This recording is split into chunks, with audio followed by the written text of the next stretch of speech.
Terus konflik dan kejahatan ataupun hal yang menyangkut penjaraan akan ada di 2021. Penjaraan besar, ada politik memanas. Kalau yang ini saya nggak percaya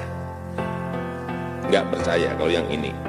Dan ada bahasa-bahasa yang mungkin sebenarnya secara politiknya mungkin pergantian presiden. Nggak percaya kalau yang ini. Sudah mulai ada tara-taranya, dan mulai dari daerah, dari mulai ke atas sudah mulai memanas semuanya. Memang akan ada pergantian, tapi dimulai dengan adanya penjarahan, keributan, hal yang sudah diupayakan pemerintah untuk meredam semuanya memang bisa, tapi tidak bisa maksimal. Yang ini saya nggak percaya kalau yang ini. Dengan banyaknya pro dan kontra pemerintahan sekarang. Tapi kalau kita ngomong soal pembangunan memang bagus, tapi dari sebagian masyarakat merasa karena mereka tidak bisa hidup selainnya dan mereka tidak bisa menggais rezeki seperti biasanya. Memang akan ada pergantian, tapi dimulai dengan adanya penjarahan, keributan, hal yang sudah diupayakan pemerintah untuk meredam semuanya memang bisa, tapi tidak bisa maksimal dengan banyaknya pro dan kontra pemerintahan sekarang. Kita termakan oleh isu-isu fitnah, oleh kabar-kabar bohong, oleh kabar-kabar hoax. Ini yang harus kita lawan benar.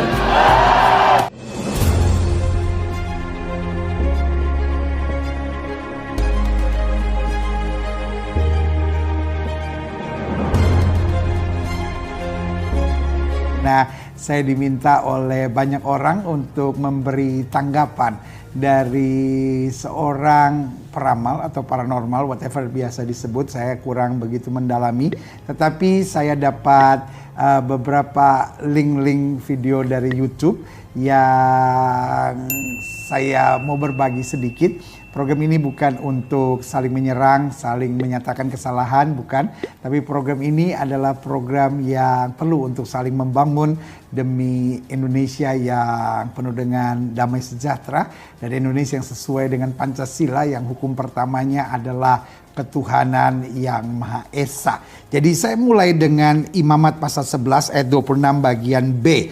Dikatakan, janganlah kamu melakukan telaah atau ramalan. Jadi saudaraku yang kasih dalam Tuhan, di dalam iman Kristen, ya kan, sekali lagi saya ulangi, di dalam iman Kristen, ramalan, baik ramalan nasib, ramalan tentang hari depan, ramalan-ramalan garis tangan, ramalan-ramalan kehidupan, kata Alkitab itu adalah telaah dan tenung. Dan dalam iman Kristen itu dipercaya sebagai bagian dari kerja kuasa kegelapan. Jadi Alkitab berkata iblis menyamar sebagai malaikat terang. Jadi kelihatannya begini, kelihatannya membantu, kelihatannya menolong. Tetapi itulah cara kerja iblis. Iblis itu senang show of force.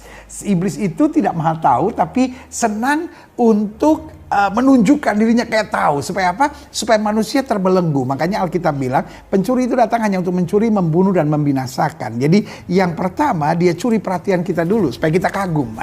Ya kan? Kok dia tahu ya gitu. Nah, saya mau sudah menyaksikan dulu link YouTube berikut ini dari seorang yang mungkin disebut peramal atau paranormal, whatever, saya nggak terlalu mengenalnya, yaitu Mbak Yu. Dikenalnya sebagai istilah Mbak Yu yang meramalkan bahwa antara akhir Desember sampai Juli akan ada pesawat yang jatuh.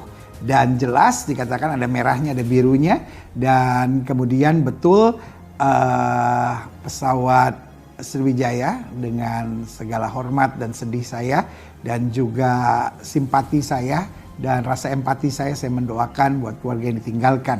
Tetapi Mbak Yu ini, ya kan, kemudian meramalkan dan kemudian terjadi. Ini kira-kira ramalannya. Dan ada juga insiden pesawat.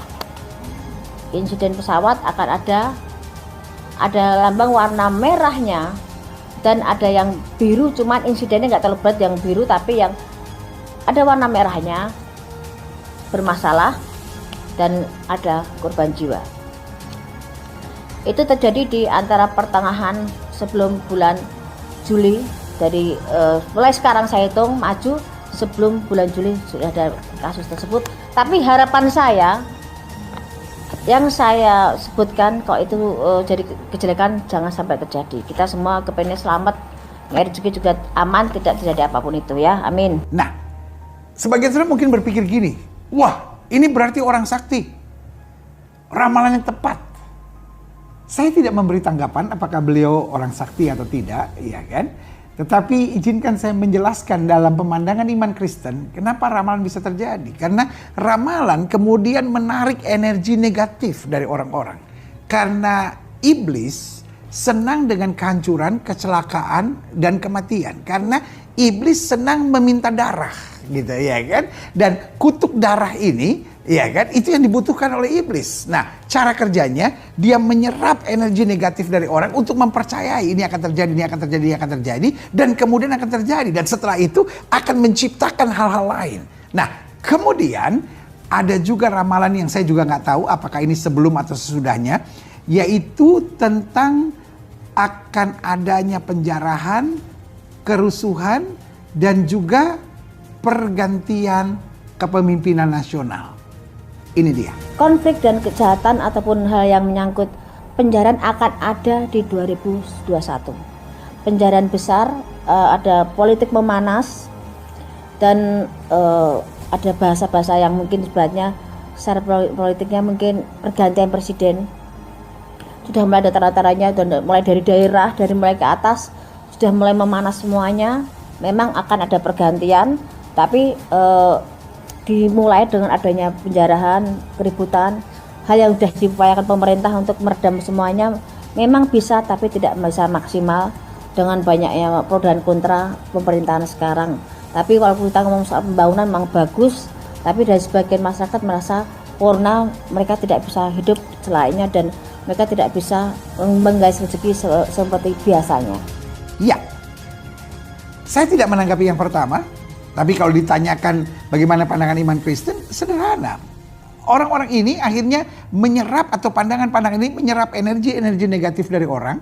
Sehingga akhirnya apa yang dikatakan, kan Alkitab bilang, apa yang kau takutkan, apa yang kau pikirkan, itu yang menimpa engkau. Jadi ketika manusia terserap energi negatifnya untuk mempercayai, untuk meyakini, dan itu terjadi. Nah, hal yang sama yang mau dibuat dengan ramalan ini. Dan untuk ini saya katakan ini ramalan berbahaya. Dan saya sebagai hamba Tuhan, saya sebagai seorang pendeta, saya sebagai seorang pengikut Kristus menantang Mbak Yu ini untuk kita buktikan ramalanmu yang betul atau Tuhan Yesus saya yang lebih hebat. Dan saya pastikan di dalam nama Yesus ramalannya dibatalkan. Dan saya pastikan di dalam nama Yesus ini tidak akan terjadi. Dan saya pastikan Tuhan Yesus saya adalah Allah yang luar biasa akan menjaga bangsa ini. Karena bicara tentang presiden, maka buat saya adalah kehormatan bangsa. Dan untuk itu kita orang Kristen dipanggil untuk mendoakan pemerintah, mendoakan pemimpin-pemimpin kita. Dan saya bersama dengan hamba-hamba Tuhan lainnya berjanji di hadapan Tuhan untuk berdoa bagi Bapak Presiden, berdoa buat Indonesia, sehingga ramalanmu itu adalah ramalan yang kosong, ramalanmu itu adalah ramalan yang tidak terbukti, ramalanmu itu tidak akan terjadi di dalam nama Yesus. Dan sebagai hamba Tuhan, saya akan menantang saudara untuk membuktikan ramalan mana yang betul. Apakah ramalanmu ataukah doa orang-orang benar, doa orang-orang beriman, apapun agama mereka, kita akan berdoa bersama. Dan saya sebagai hamba Tuhan menyatakan bahwa Indonesia tetap akan aman. Bapak Presiden Jokowi tetap akan terlindungi oleh Tuhan. Tidak akan ada kerusuhan-kerusuhan, penjarahan-penjarahan seperti yang kau ucapkan itu. Di dalam nama Yesus dibatalkan. Rancangan-rancangan iblis itu dihancurkan di dalam nama Yesus. Dan kami berjanji, para hamba-hamba Tuhan, untuk mendoakan negara ini. Karena itulah janji firman Tuhan. Karena di dalam iman Kristen, ramalan adalah sesuatu yang bohong. Ramalan adalah sesuatu yang dipakai oleh setan. Ramalan adalah sesuatu yang cara kerja iblis untuk mendatangkan kekacauan. Itu sebabnya saya sangat minta maaf. Saya tidak membenci siapapun, termasuk Mbak Yu. Saya mendoakan Mbak Yu untuk kembali ke jalan yang lurus. Untuk tidak lagi menyampaikan ramalan-ramalan yang kemudian hanya menciptakan hal-hal yang sifatnya negatif.